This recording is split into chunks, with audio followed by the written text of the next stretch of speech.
वाला पॉइंट है। इस पॉइंट को आपने यहाँ रखना है, हाथ को यहाँ रखना है, और इस पॉइंट को हमने पहले वाले पॉइंट पर रखना है। 1 2 3 4 5 6, फिर आधे मिनट का गैप देना है, ठीक है। फिर ये बीच वाला पॉइंट यहीं रहेगा और फिर दूसरे पॉइंट पर आ जाना है।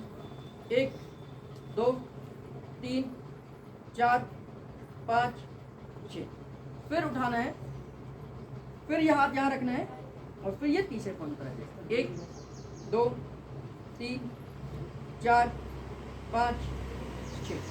तो ये क्या हो गया, इसको बोलते हैं पॉइंट लीवर।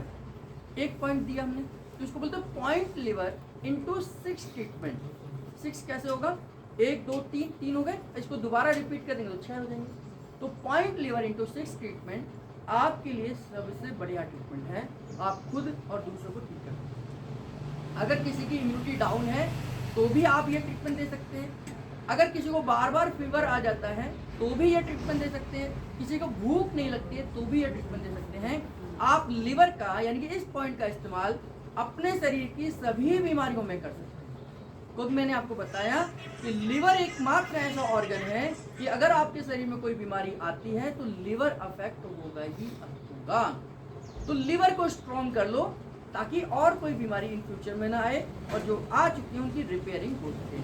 तो मल्टीपल स्क्लेरोसिस, MND या MD जैसी बीमारियों का उपचार यही लिवर आपका करेगा, यही लिवर आपका करेगा। और ये लिवर आपके उस ऑटोइम्यून डिसऑर्डर का भी सामना करेगा जिससे कि आपकी इम्यूनिटी आपके ही खिलाफ काम कर रही है।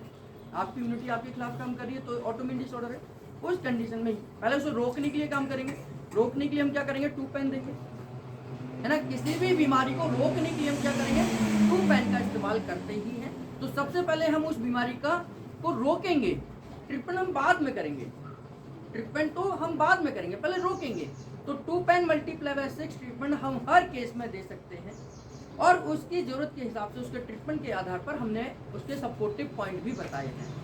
तो जो जितनी खतरनाक बीमारी है उनमें 2 पेन दीजिए और उसके साथ पॉइंट लीवर इनटू 6 ट्रीटमेंट, ठीक है। और कौन सा पॉइंट, हाँ, फ्रोजन शोल्डर यानी कंधा जाम होना। कंधा जाम होना, उसके लिए हमने क्या करना है, जो हम 40 और 20 का राउंड कर रहे हैं उसमें ही 11 नंबर की नर्व है। उसमें अगर हम उसी को 22 बार करें, 22 बार का मतलब है अभी हम 40 कर रहे थे फिर मैंने 20 बताया, अगर हम इसी को 22 बार करें, 1 2 3 4 5 6 7 8 9 10 11 12 13 14 15 16 17 18 20 21 22 और इसी तरफ 22 बार यहाँ 1 2 3 4 5 6 7 8 10 11 12 13 14 15 16 17 18 19 20 21 22 22 हो गया। अब इसको पेयर में करेंगे तो 11 हो गया ये। तो इसको बोलते हैं 11 medulla multiply by 6 treatment. 11 medulla multiply by 6 treatment आपके शोल्डर्स की मूवमेंट को ठीक करता है। मेरे अगर कंधे ऐसे मूवमेंट कर रहे हैं तो यानी कि मेरी 11 नंबर की नर्व ठीक से काम कर रही है। आप गूगल अंकल से पूछेंगे तो गूगल अंकल बता देंगे कि work of 11th cranial nerve यानी कि 11 नंबर की क्रेनियल नर्व आपके शोल्डर की मूवमेंट को बढ़ाती है। यानी कि जब तक आपकी 11 नंबर की नर्व काम कर रही है आपके शोल्डर बिल्कुल ठीक काम करेंगे, है ना। अगर आपकी 11 नंबर की नर्व काम नहीं कर रही है तो ये धीरे धीरे धीरे धीरे जाम होने लगे।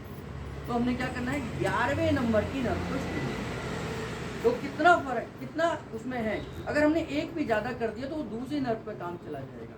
तो इसलिए 11 का मतलब 22 बार ही हमने ऊपर से नीचे रखो। 22 बार करना है, आधे मिनट का गैप देना है, फिर 22 बार करना है, फिर आधे मिनट का गैप देना है, ऐसे 6 बार हमने इसको रिपीट करना है। तो 11 मेडुला मल्टीप्लाई बाय 6 ट्रीटमेंट आपके फ्रोजन शोल्डर को ठीक करता है।